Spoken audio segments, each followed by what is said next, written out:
Hey, I'm Alicia Soikawa, and I'm a Tom Ferry coach. I am the principal broker for Five Realty in Virginia, and I have the collaborative team under Five Realty.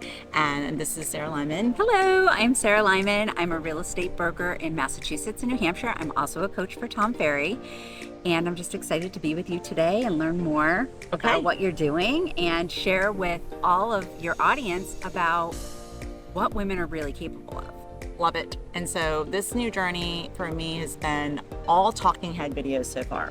And I had this idea to have a chapter where it's all about different women from all areas of the country, and we are all here for team leadership. So I was like, I've got to grab people. So you are my very first. I'm very excited. So please subscribe and like if you like this content, and let us know what your biggest struggles are in life. If you're trying to try a new project or do something new or challenge yourself or have a new evolution, a 3.0 version of you, what does that look like? And we would love to kind of match it up with someone that may have gone through that journey as well.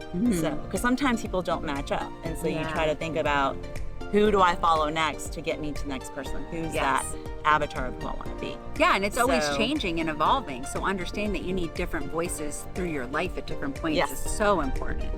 So tell me about this. I want to know, because you sold your brokerage. Yes. So that's a big thing. So anybody that's in real estate, you think you want the thing, you built the thing. Yeah.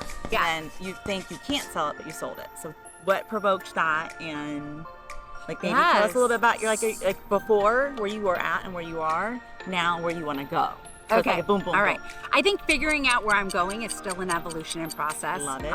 And I'm very open-minded to that. I felt like for at least 2 decades of my life, I lived a very restrictive, just daily life, daily practices, always focused on other people versus focusing on myself. And for women, that's really, really hard to be selfish, especially as wives and mothers and I think even more so as business owners. Yes. You're so focused on, what do I have to do to make my kids happy? What do I have to do to make my husband happy? What do I have to do to make my business happy? Yes. My business partners happy, my clients happy, if you're in real estate, what do I have to do to keep my agents happy?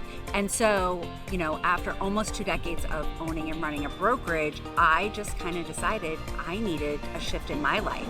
And that was really scary, but I'm also really proud of myself because I feel like so many broker owners don't do that. No, they just stay. They just stay and They will, like the albatross, and they'll go to the cross until they are forced and to they're like close. 70 years old and they're still doing the thing that has, kind of controlled their whole life. And I just wanted something different. For me, it was, I have 4 kids.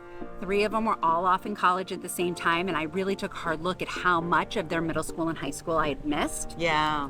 Doing the things I was doing. And I have Like, I think every mom that works, is that you? Like, figure it out. Like, you figure it out sooner than later. Yeah. Is what I would say, right? 100%. And my littlest one at the time was 9. And I just looked at my husband and I'm like, I just want to be more present. I had gotten to a point in my life where I forgot how to be present. Everything was focused on what's next, instead of being present in the rooms I needed to be in, And so I blew some up and it made a lot of people really upset. And now I'm kind of in this rebuilding stage and trying to figure out what direction wants to go next. Yes. But doing it in a way that I still want to be hyper present as to who I'm in the room with and who I'm spending time with versus constantly worrying about what's next. If that makes sense. Yes. Yeah. I think a lot of it, I love that. So we are both going to Tony Robbins Unleash the Power. So really exciting to see your after. Okay. When you because I'm a Tony see. Robbins virgin. I don't know anything about So I think I've shared a lot of that on the channel. So you will see massive changes in your health. You'll be unrecognizable, is what I would say. It's exciting. Like you can't, you'll see. I'm unrecognizable from where I was 5 years ago. I'm sure. If 5 years ago you had told me I would be here today, I'd be like, hell no. I was running a very successful brokerage. I had full market share. I had agents that had never left me. I still have agents that for the most part haven't left. But from the outside looking in, people just thought, oh, everything's perfect. Why would she do that? But it wasn't perfect for me. So I think we have to remember too to be careful for that perfect. There's no such thing. Perfect is the lowest standard. And everyone seems to think there is a perfect when there isn't, There isn't a perfect in life. And I think your perfect ideal can change and shift, and it's to give yourself permission and grace to say, I don't want that anymore. Yeah. So you may want it, and you're like, nah, depending on the life purpose. 100%. What advice would you give your 25-year-old self? Oh, this is so good because I just said this at the roundtable discussion that we were in earlier.